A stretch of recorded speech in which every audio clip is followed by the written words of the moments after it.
Trust beyond the storm. The town of Abeokuta, nestled among the rocky hills of southwestern Nigeria, was a place where the people lived with deep faith. Among them was a young farmer named Bamidele, a man of integrity and humility, though life often tested his faith.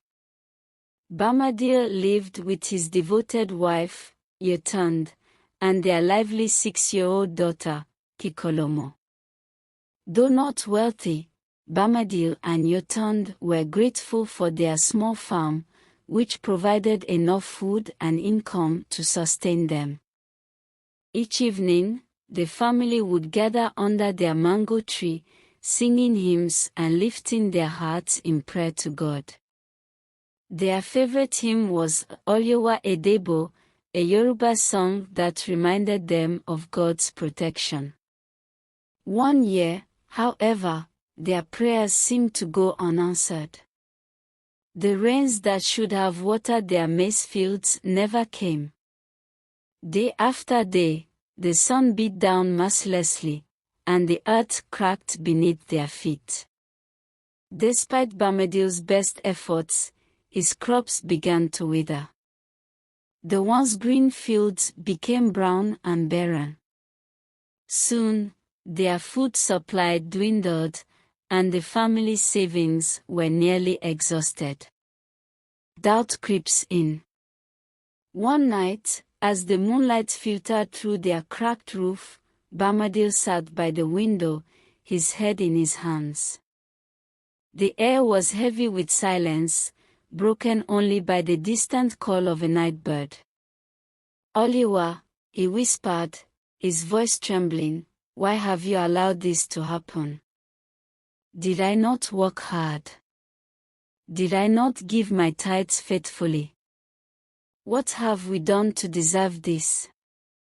Yetunde, who had been quietly listening from the corner, walked over to him and gently placed her hand on his shoulder. "Bamidele," she said, her voice steady, "have you forgotten that God's ways are higher than ours? Even when we don't understand, we must trust Him. Remember Joseph in the Bible, God used his trials to elevate him. Let us hold on to faith, no matter what." Her words struck a chord, but doubt lingered in Bamidele's heart. That night, he prayed as tears streamed down his face, pouring out his frustration and fear. Yet deep within, a small spark of hope remained. A stranger's visit. The next morning, while Bamidele and Yetunde were discussing how to ration their remaining food, a knock came at the door. Standing there was an elderly man with a long, grey beard and kind eyes. He introduced himself as Baba Iriti, a traveler from Kaduna who had lost his way while visiting Abeokuta.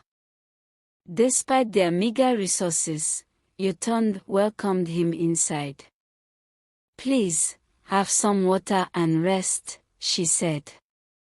Though their food was nearly gone, she insisted on offering him the last bowl of yam porridge they had. As Baba Iriti ate, he noticed their somber faces and asked, "What troubles you, my children?" Bamidele sighed deeply and explained their plight, the failed crops, the lack of rain, and the fear of what lay ahead. The old man listened intently, nodding occasionally. When Bamidele finished, Baba Iriti reached into his leather bag and pulled out a small pouch. "Inside this bag are millet seeds," he said. "These seeds are a gift from God. They can survive drought. Plant them, water them sparingly, and trust God to do the rest." At first, Bamidele hesitated. He had never grown millet before and wasn't sure it would work. But Yetunde, ever hopeful, urged him to try. "What do we have to lose, Bamidele? Let us trust God and plant the seeds. A leap of faith. With renewed determination, Bamadil prepared the field the next day. As he planted each seed, he whispered a prayer, "Lord, I don't know what will come of this, but I trust you." Kikolomo followed behind him, giggling as she scattered water over the seeds. "Daddy, Jesus will make it grow." "I know he will." Days turned into weeks, and to Bamadil's amazement, the millet began to sprout. The plants grew taller and stronger than he had imagined. While other farms in the area struggled, Bamadil's millet thrived. Neighbors came to marvel at the sight, wondering how his crops were flourishing in such harsh conditions. The harvest of hope. When the time for harvest came, the yield was abundant, far more than Bamadil had anticipated. Not only did he have enough to feed his family, but he also sold a large portion at the market, earning enough money to pay off debts, repair their home, and buy additional seeds for the next planting season. Bamadil also shared some millet with other struggling farmers in the community. During a Sunday service at church, Bamadil stood before the congregation to give his testimony. His voice was steady, but his eyes glistened with tears of gratitude. "When the rain stopped, I almost lost my faith," he began. "I questioned God, but he had a plan all along. He used a stranger to show me that his provision never fails. Even when we see no way out, God is working behind the scenes. All he asks of us is to trust him." The church erupted in praise, and the choir began singing, "Great is thy faithfulness." The entire congregation joined in, their voices filling the air with hope and gratitude. A legacy of faith. As the months passed, Bamadil's farm became a source of inspiration for the community. He started a small group to teach others about millet farming and encourage them to trust God in their struggles. Kikolomo, now more aware of the miracle that had occurred, often told her friends, "God is the best farmer.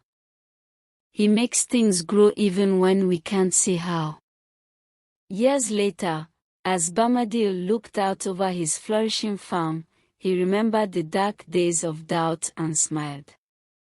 His journey had taught him that faith wasn't just about praying when times were good, it was about trusting God even when the rains didn't come.